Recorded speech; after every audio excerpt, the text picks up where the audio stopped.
আসসালামু আলাইকুম প্রিয় দর্শক, রানার পক্ষ থেকে সকলকে শুভেচ্ছা।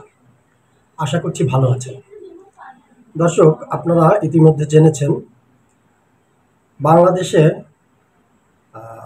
রাজবাড়ী জেলায় এমন একটি ঘটনা ঘটে গেল যে একজন ব্যক্তির লাশ কবর থেকে তুলে তথাকথিত তৌহিদি জনতার নামে সেটিকে পুড়িয়ে দেওয়া হলো এবং সরকার প্রশাসন দাঁড়িয়ে দাঁড়িয়ে তাকিয়ে তাকিয়ে সেই তামাশা দেখল। রাজবাড়ীর গোয়ালন্দে নুরুল হক মোল্লা ওরফে নুরাল পাগলার লাশ তুলে পুড়িয়ে দেওয়ার ঘটনায় সরকার তীব্র নিন্দা জানিয়েছে এবং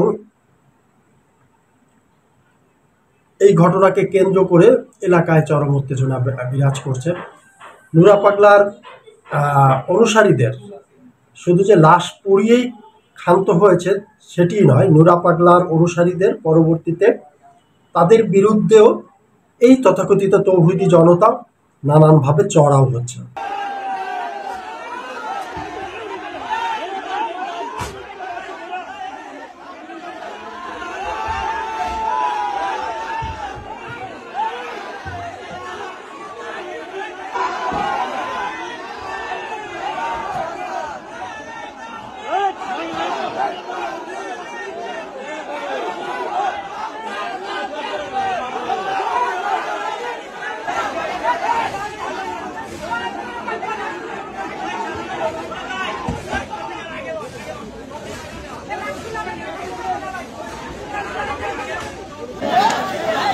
নুরাল পাগলের লাশ গোয়ালন্দ বাস স্ট্যান্ড পদ্মার মোড়ে পুড়িয়ে দেওয়া হচ্ছে যাতে যাতে করে তারা এই লাশ দিয়ে আর কখনো মাথা তৈরি করতে না পারে।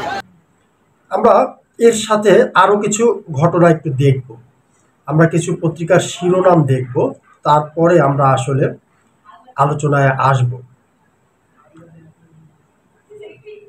খুলনায় সেতুর নিচে সাংবাদিকের লাশ, হাত ও মুখমণ্ডলে আঘাতের চিহ্ন রয়েছে। এই শিরোনামটি করেছে প্রথম আলো, দৈনিক প্রথম আলো। সাংবাদিক বিভু রঞ্জন ও তুহিন হত্যার প্রতিবাদে বাংলা মিডিয়ার সাংবাদিকদের মানববন্ধন। হ্যাঁ, এটি 27 আগস্টের একটি সংবাদ। এটি বণিক বার্তা 24-এর। বিবিসি নিউজ করেছে, বিভু রঞ্জনের মৃত্যুর ঘটনায় আবারও আলোচনায় বাংলাদেশের সাংবাদিকদের পেশাগত আক্ষেপের অভিযোগ। তারপরে ডয়েচে ভ্যালে, সাংবাদিক হত্যা আইন শৃঙ্খলা নিয়ে চরম উদ্বেগ। বিবিসি আরেকটি সংবাদ করেছে, 2 দিনে হামলা ও হত্যার শিকার গাজীপুরের সাংবাদিক, আতঙ্কে স্থানীয়রা। সাংবাদিকদের উপর হামলা, আসামিদের জামিন করালে জাতীয়তাবাদী ঢাকা আইনজীবী ফোরামের আহ্বায়ক। আচ্ছা, সাংবাদিকের উপরে হামলা, আসামিদের জামিন করালেন, যেই আসামিরা সাংবাদিকের উপরে হামলা করেছিল তাদের জামিন করালেন জাতীয়তাবাদী আইনজীবী ফোরামের আহ্বায়ক। আদালতে বিচারকের সামনেই সাংবাদিককে মারধর। এটি সময় টিভির সাংবাদিককে। কক্সবাজারে ঝাউবাগান থেকে সাংবাদিকের মরদেহ উদ্ধার।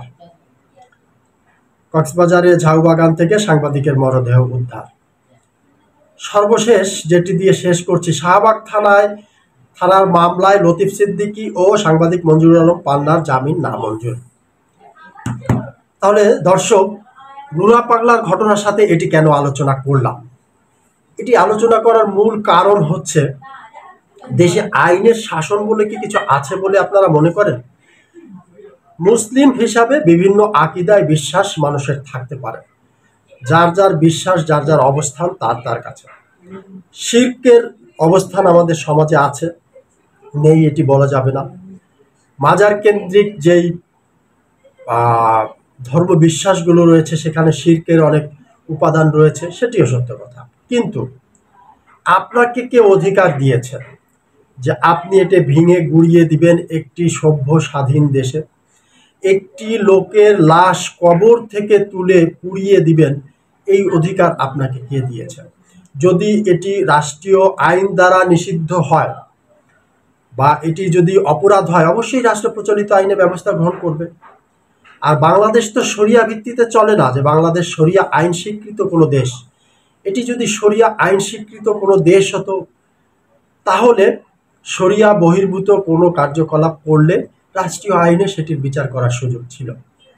যেহেতু এখন পর্যন্ত বাংলাদেশটি শরিয়া আইনে পরিচালিত হয় না, কাজেই আপনি তো চাইলে এটি করতে পারবেন না। এখন ধর্ম বিশ্বাসের সাথে মানুষের আবেগ জড়িয়ে আছে, অনেক ধরনের আকীদা জড়িয়ে আছে, অনেক ভুল ভ্রান্তি, অনেক কিছুই আছে, ভুলের ঊর্ধ্বে কেউ নয়। মতভেদ থাকবে, মতভেদ সাহাবীদের মধ্যেও ছিল। মতভেদ থাকলে সেই মতভেদকে নিয়ে আপনি আরেকজনের উপর চড়াও হবেন, সেটি তো ইসলাম সায় দেয় না। এটি কোন ইসলাম? এই তথাকথিত তৌহিদি জনতার কাছে আমার প্রশ্ন, দর্শক আপনারা কি এমনটি মনে করেন? দেখুন, বিশ্লেষণ করলে যেটি দেখা যায়, এই যে তথাকথিত তৌহিদি জনতা, যাদের মাধ্যমে সরকার মব ক্রিয়েট করছে, এই মব বাহিনী, এরা আসলে কারা? এদের পরিচয় কি?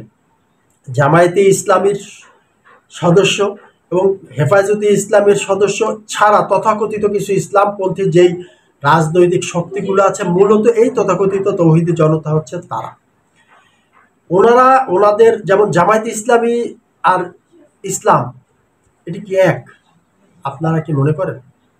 নাকি মওদুদি, ওনাদের যে প্রতিষ্ঠাতা জনাব আবু লালা মওদুদি, সেই মওদুদি সাহেবের অনেক মতবাদ নিয়েই তো প্রশ্ন রয়েছে। এবং খোদ পাকিস্তানে, যেখানে উনি এই ধর্ম প্রচার করছিলেন, পাকিস্তান সরকার ওনার এই মতবাদের জন্য ওনাকে মৃত্যুদণ্ড রায় দিয়েছিল। কারণ উনি রাসূলুল্লাহ সাল্লাল্লাহু আলাইহি সাল্লামের সম্পর্কে তার ভুল ধরেছিলেন, এবং কোরআনেরও উনি ভুল ধরেছিলেন, যে কোরআনেও নাকি ভুল আছে। এই সেই জামায়াতের যেই মওদুদির অনুসারীরা, তারা মনে করেন যে রাসূলুল্লাহ সাল্লাল্লাহু আলাইহি সাল্লাম সাহাবী, তাদের ভুল রয়েছেন, এবং কোরআনেরও যেই অপরাধে তার মৃত্যুদণ্ড দেয়া হয়েছিল, কিন্তু বয়োজ্যেষ্ঠ হওয়ায়, 100 বছর প্লাস বয়স হওয়ায় এবং সৌদি আরবের অনুরোধে শুধুমাত্র তার মৃত্যুদণ্ড কার্যকর হয় না, কিন্তু তাকে জেল হাজতেই মৃত্যু বরণ করতে হয়।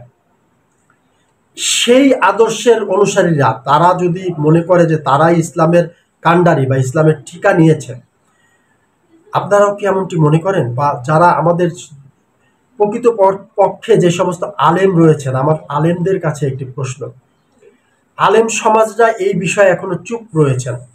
আপনারা কি মনে করেন যে ইসলাম এটিকে সায় দেয় বা এটিকে জায়েজ মনে করে? যদি তেমনটি মনে করেন, তাহলে আপনারা ফতোয়া দিচ্ছেন না কেন? ফতোয়া বোর্ড স্থাপন করুন, করে ফতোয়া দিন, ফতোয়ার মাধ্যমে রাষ্ট্রীয়ভাবে এগুলো কার্যকর করুন। আঞ্চলিকভাবে এই সমস্ত মব তৈরি করে দেশটাকে বিশৃঙ্খলার মাধ্যমে গৃহযুদ্ধের দিকে ঠেলে দিচ্ছেন। ভবিষ্যতে এই মব সামলাতে পারবেন তো? পাল্টা মব যখন হওয়া শুরু করবে, তখন পারবেন তো সামলাতে? দর্শক, আপনারা কেমনটি মনে করেন যে এই মবের বিরুদ্ধে যখন পাল্টা মবগুলো হওয়া শুরু করবে, সরকার কি তখন সেগুলোকে সামলাতে পারবে কিনা?